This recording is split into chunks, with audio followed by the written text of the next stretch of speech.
Thank you very much, Qatar Foundation, for supporting us on this project. Amina and Jassim, who worked tirelessly and quite amazingly actually gave the call to prayer yesterday, which I found quite moving, and I didn't know you can do so many things. And of course, the project team, Asdad, Arab engineers, without whom a lot of the technical challenges wouldn't have been possible. We worked on the Qatar Faculty of Islamic Studies. Okay. So we worked on the Qatar Faculty of Islamic Studies, which is located on the far corner of Education City, towards a roundabout that is, actually there was going to be a flyover here. I'm not sure if it's still going to be there, but actually it helped us design the rear elevation because we needed to sort of protect the back of the building. So Education City, as you know, is a campus of many universities from around the world.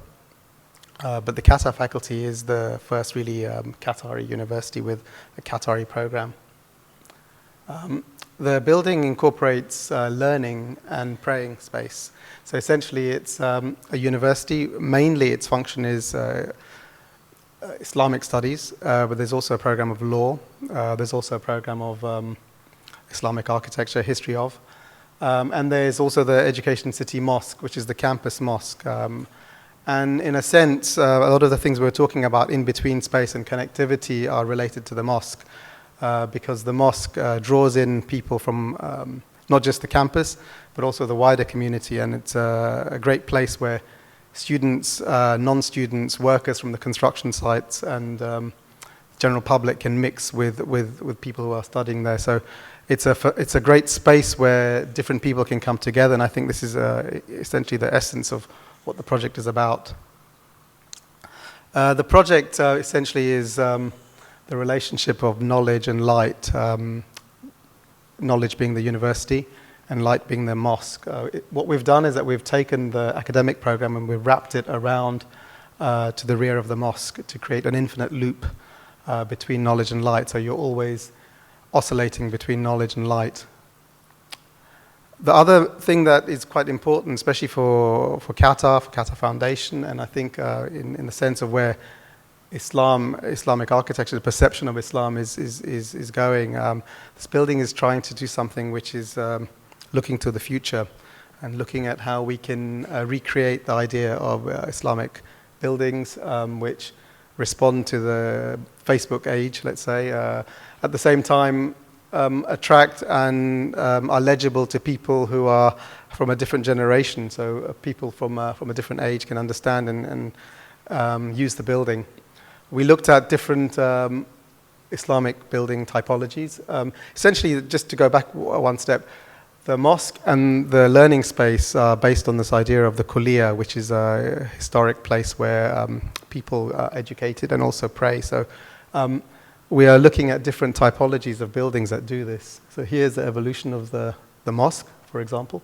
You can see that there's no one type, there's no one style, because people tend to think of mosque as being of a certain type. But you can see from the early Arab mosque to the Turkish mosque, there are cultural influences, there are influences in development of technology and so on and so forth. What we tried to do was to distill and move away from necessarily what the history of Islamic architecture is talking about, but really try to grab the essence of what Islamic space is and how we see it. So, for example, the idea of light coming through a building, the idea of color, geometry, water, gardens. I think these are kind of more the ethereal qualities of Islamic space, or the way we see it. The other thing that's important for us is also, and this is unique in the Arab world, and this is where Qatar is quite special in the sense that although it's an Islamic university, it's completely co-educational, and women and men are allowed to come to the building and are allowed to participate equally. And I think in that sense, the Qatar Foundation is way ahead of what's happening in the rest of the world, and is a kind of a beacon of light of where Islam should be, really. We looked at, these are historical buildings which describe learning space and prayer space. So here on the left is the Sultan Hassan Mosque, where you have the four schools of Islamic thought, Hanafi, Shafi, Maliki, Hanbali. They are located in these wings, and then the prayer spaces in the center. And then these are other buildings where learning and prayer space are combined. Essentially, it's a courtyard space with learning on the wings and prayer space in one end. So we took this idea and we unwrapped it. We created the learning space, which is essentially wrapped around the mosque with the courtyard in the front. And we create these kind of routes through the building which connect the mosque and the faculty in many different ways. Essentially what we're saying is that there are many pathways to knowledge, and there are many pathways to light. And maybe you'll never find the mosque, or maybe you'll end up in the garden, or maybe you will find the mosque and you'll find light. Reinventing some of the classic symbols of Islamic architecture, looking at the dome and texture, the inside of the dome. Ablution. I don't know if any of you went to the mosque yesterday with the cascade coming through, but I'll explain this in a minute. But the idea of ablution is quite important because it's that entry between outside the mosque and inside the mosque. The idea how minarets are not just appendices that are just placed on the site, but kind of come out of the building form. If we talk about form, the relationship between mosque and university is articulated in this kind of continuous loop, but also how the building tries to bring in students from the campus. So actually it's very visible and very dynamic in the sense of drawing visitors from the campus, and I'll show you some images I took even recently. And then how also it responds to the sun, because you've got the higher volume of the mosque on one side, and then that creates shade and creates microclimates around the building. So in a sense, the massing really helps to drive the sustainability criteria for the building. In terms of the way the building works, we've got classrooms on one side. These are punctured by courtyards. This is kind of like a mini city.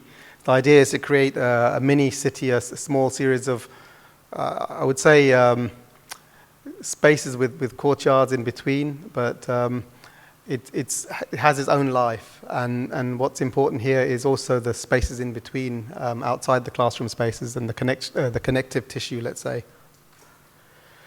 The upper level, we have the library in a very strategic place, which kind of overlooks parts of the campus and then also relates back to the mosque. The mosque is on 2 levels. What's interesting is that although there is a dedicated area for women at upper level, women can also pray at the lower level at certain times, and I think this is quite important. The ablution cascade is the thing I'm going to show you in a second. This is the kind of the intersection between the faculty and the mosque, and it's kind of a symbolic element within the building and really expressed. Also in terms of the student spaces, the heart space, the entry space, in terms of the pedagogy of the building, it's important to create a diverse range of spaces, starting with the entrance space and how these spaces are connected from the heart space, the exhibition area of the building. These are just photographs I took yesterday, because I didn't actually know these views existed. But we were trying, as we were developing the project, to create the minarets a place at one end, the mosque at the other end, but to really call out to the campus, to call out to the students. The 2 minarets are acknowledging the theme of the project, which is knowledge and light, with the calligraphy, and the minarets are pointing in the direction of Mecca. They're 90 meters high and cantilevered, which is quite a complex structural feat. But also it kind of beckons, and the call to prayer resonates through Oxygen Park and through the campus. It's another image as you get a bit closer. And then as you get closer still. So a lot of the landscaping still to mature, but and the building is occupied, but there's still some bits that are being attended to at this moment in time. You can see that the dome is kind of accented by these colors, which are prevalent in Islamic architecture, let's say, with the blues and the crimson color. One of the important things is the 5 pillars of Islam. Again, this building represents that by elevating the mosque on the 5 pillars of Islam, each representing fasting, charity, Hajj, belief and prayer, and below which you have a water cascade, which also is talking about the rivers from the 4 rivers of paradise, again from the Quran. So this forms a really nice undercroft space, and kind of makes the mosque more important by elevating the mosque, but creates a really nice, cool entrance for students. The calligraphy that you see there talks about each of the pillars of Islam. Some of the images. Then, in order to take further the whole kind of thematic side of the project, we then break down the building, because this is obviously a very modern building, very contemporary interpretation, but also to kind of illustrate the history of Islamic architecture, civilization. So the building is broken up into zones which are themed, and for example, you will have the North African theme, or the Egypt theme, the Turkish theme, and these are kind of regions of Islamic history where we went round and we managed to collect photographs of all the key monuments around the Islamic world. I think there are 80 or 90 buildings represented, and we digitized these. I'll show you in a minute how we then created a kind of a history of Islamic architecture through the building in terms of these panels. And then the other important aspect is how the calligraphy that starts in the mosque and then runs right the way through the building on the main facades and then on the minaret. So that also ties in the idea of calligraphy and draws visitors in who might not just see the building in a contemporary sense, but also they can read the Arabic script and it feels something powerful. It invokes something powerful in them. These are some of the panels that we made. So we used kind of a technique where we took the photograph and we digitized it, and then we created panels. So you'll see these panels. They're quite subtle because you can hardly notice. You go in the building and it's almost like there's nothing there until you get close and you see that actually it's a kind of a photograph which is etched onto this MDF board. And that's our daughter who came along to one of the workshops. And these are the corridors which illustrate the kind of idea. In-between spaces are really important. Some of the latest thinking in education is to do with the in-between spaces.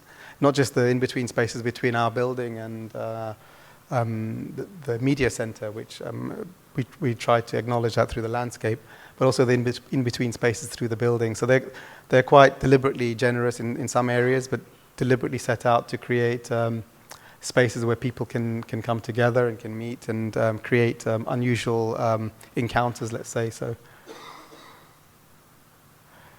this is now the teaching wing, and some of the views from the classroom looking back to the 5 pillars underneath the mosque. So the views are in some of the classrooms are quite impressive. These are also some of the classrooms looking towards the back garden. And then rear facade. The exhibition space, which is after you come through that undercroft area, you enter this kind of exhibition space. The idea being that the outdoor landscape on the front end and also the middle, which is the exhibition space, and the back end are kind of merged seamlessly so that there could be an extension of exhibition space. Oh, sorry, I'm running out of time. So I'm going to quickly go through this. Wow. Faculty offices, library. Library space with this nice undulating ceiling. It's quite surreal as the ceiling comes down on you and some of the upper level areas. Auditorium spaces and in use, one of the events. Important thing is this relationship, this cafe area, coffee shop next to the mosque. The mosque main courtyard is up here, and this is the sort of seating area just before the mosque. So there's an outdoor-indoor relationship here. So this whole facade can open up, and during Eid or one of the events, there's a connectivity between indoor and outdoor space. This is the mosque itself, and the calligraphy, as you can see, coming down. The mosque library here, you have this enormous cascade, which is 20 meters high, I think. When the water's coming down, it's a very kind of relaxing, therapeutic space to be in the mosque.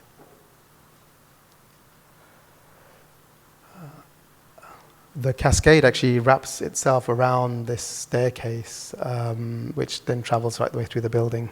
It's quite a feat. It's on metal mesh, and we're just doing the last adjustment, so hopefully it'll be working quite soon.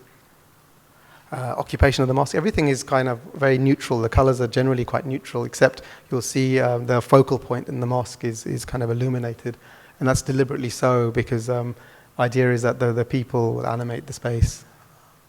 You can see the focal point here, which is the direction towards Mecca. Calligraphy, how we developed the idea of calligraphy, we worked with a very important Islamic scholar, Sheikh Yusuf Qaradawi, and also with Qatar Foundation, and in order to select some of the verses and some of the technical issues we had with the calligraphy, how to stop the shadows from the calligraphy coming on the floor and walking over the words from the Quran. And just some of the construction images. So 1,000 tons of steel in each of these minarets, dampers in the middle. So thank you very much to Astad and to Arab and QF for making this happen. It's a view from yesterday, from dinner. The gardens, we have 4 gardens around the building. Each garden has, in a kind of a classical Islamic garden arrangement with the rivers of paradise which run through the garden. So each of these gardens is themed with the idea of knowledge and education. So outdoor spaces for students to learn and a connectivity back to the Antoine Prédoc building. And the cascade underneath the 5 pillars at night. This is one of the rear gardens, which is quite nice, a nice kind of space for students to kind of sit down, relax, and also have, the idea really was to bring in art pieces that we can install in the back garden. You can see the view from the back. How we develop pattern in geometry. We took very rational Islamic patterns, and then we started to play with these and morph the pattern into something else. How the Rhino model and the parametric model was developed to create tiling. Different sorts of tiling on the building. I think at one point we had 4,000 people on site finishing the project. Some of the site shots are amazing, the construction images. Why is the project important for Qatar, for the world, let's say? For us, many levels it operates. It operates because it redefines this kind of classical notion of a relationship between mosque and teaching. We're living in a very difficult time. Let's say Qatar Foundation is almost like a beacon of hope in an otherwise troubled part of the world. And this building is very optimistic about how Islam can relate to communities and how it can also be a force for good, which actually is one of the things that's been throughout Islamic history. It's just a lot of subversion has happened recently, and I think this building does that. Also from the point of view of inclusivity, to include and consciously include women, and most of our people we interface with from the client side are women who have been driving the project, who've been working with the interiors, pushing us forward, challenging us often, and how we can really create a space which attracts students, different kind of students, and also at the same time doesn't forget the other generations of people who understand Islamic architecture in a different way. So using elements such as calligraphy, using text, using verse, I think it begins to respond to that as well.